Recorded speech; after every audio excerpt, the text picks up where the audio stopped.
So there we were on the beach, having so much fun, and there we even saw a few hermit crabs. Okay, but seriously. I was going to be leaving for my master's in Frankfurt in a few weeks, so I figured to take a little domestic trip that I could take as a memory of home to keep me warm in the German winters.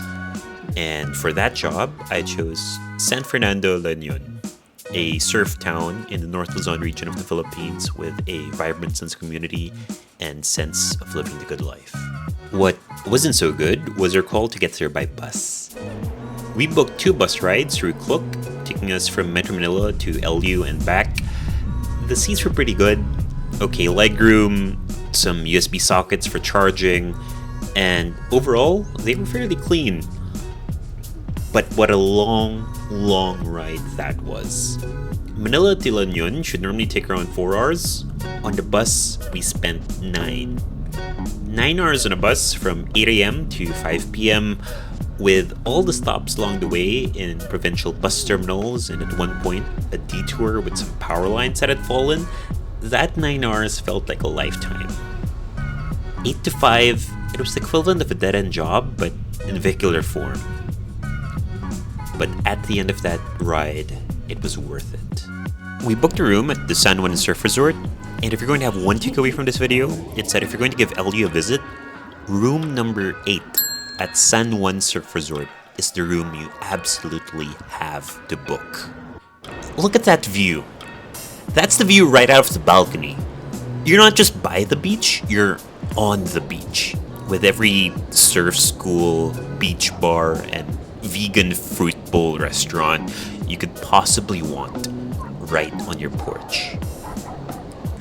The room itself was okay, just about what you'd expect. A bit of a kitchen, some couches, a bed, a closet with a safe for your valuables. The bathroom wasn't the best, but that's very understandable with any beach resort. The ceiling tiles were either rusty or moldy. I'm still hoping it was just rust. But again, that view, sitting on the balcony with the waves crashing around you, you can't just pass something like that up. You could sit on that balcony and people watch, read, do whatever you want with the best beach view you could possibly wish for. Or you could use the balcony to party like characters from The Sims, whichever.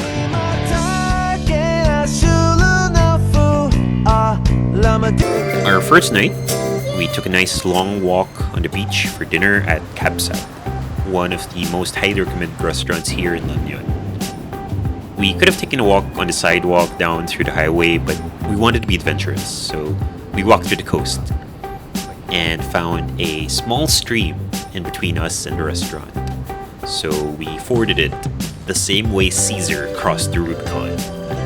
And later we found out that the little river was sourced from this filthy creek upstream, and you just better not to think about it now, I guess.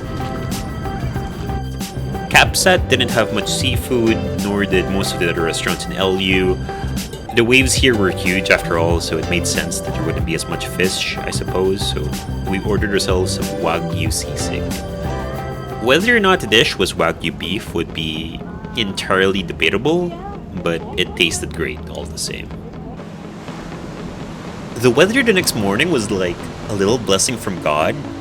If Jesus were like some buff surfer dude instead of a buff carpenter dude. Either way, we took it as a message and we hit the beach early. First, for coffee and breakfast, we hit Clean Beach just a few minutes away from the room and the beach, and we ordered pancakes, fresh coconut juice, and some kaya toast along with our coffee. It was just what that beautiful morning deserved, and no less. I made quick work of those pancakes. They were absolutely lovely. Then, we decided it was time to hit the waves. We found our instructors, Sir Frankie and his crew, from San Juan Surf School. They loaded us up in tricycle with their rented beginner surfboards so we could find a spot on the coast where the waves would be a bit more beginner friendly.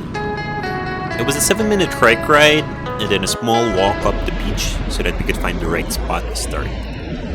They gave us a quick lecture on Surfing 101 and in no time brought us into the water with them for some hands-on training. Cheska was a natural. She caught waves like she were part mermaid, like she were the spawn of Poseidon, or maybe Surfer Jesus, who, funnily enough, she met on the shore, watching over us. Well, not so much.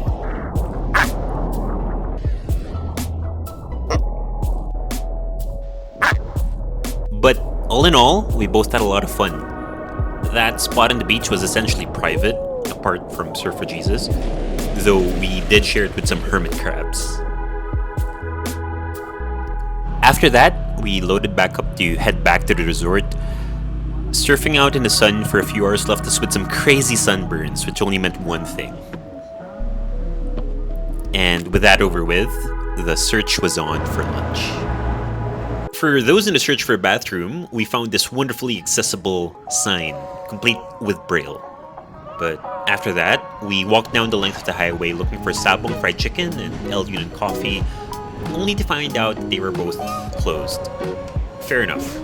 They were renovating, and well, it was a surf town on a Tuesday, and many other places like Tagpuan and Mad Monkeys were closed too.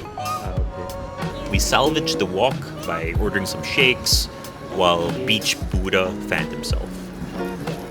The cold drinks were exactly what we needed for the sunny summer weather.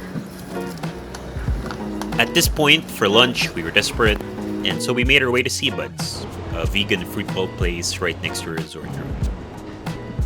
And after that, we relaxed for the afternoon with me studying my German and Cheska playing with her goats. We met up with a friend, an LU local, that night and capped off our second day. The next morning, we took a tricycle down the highway to have breakfast at Little Kangaroo, a place that my friend had highly recommended.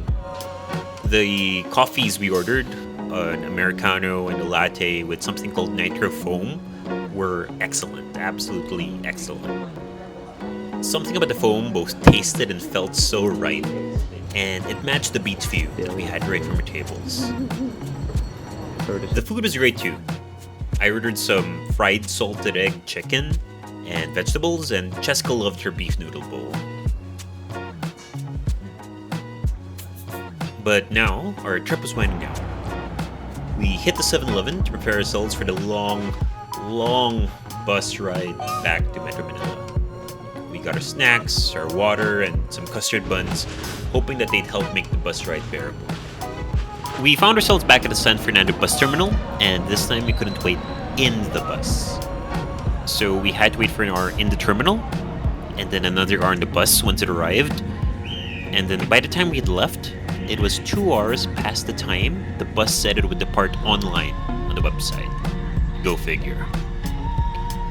This bus was the fancier older cousin of our first one, with an onboard entertainment system with some movies and all in it, though nobody had the 2-pronged wired headphones to use it, so nobody made use of it anyway. Now, this leg was even longer than our first, and when the condensation from the AC units above my seat started leaking, the conductor folded the curtains up to act as a little rain shield. I guess I made an umbrella. I took that to mean that it happens a lot, but well, you can't fault the conductor for his little bit of ingenuity there. After another 9-hour bus trip, we were back in Metro Manila, and even with the logistics of everything, I loved every bit of that trip. I'm so grateful for that 3 days in LU. It was as Filipino a vacation as you can get in both the good and the bad, and it was everything I needed to keep myself warm before I'd head off from my master's program a million miles away. If this helped you with your next La Union trip, or if you simply enjoyed the video, I'd really appreciate a like, comment, or subscription down below. Make sure to follow me for more travel and master's content, and I'll be happy to see you guys next time.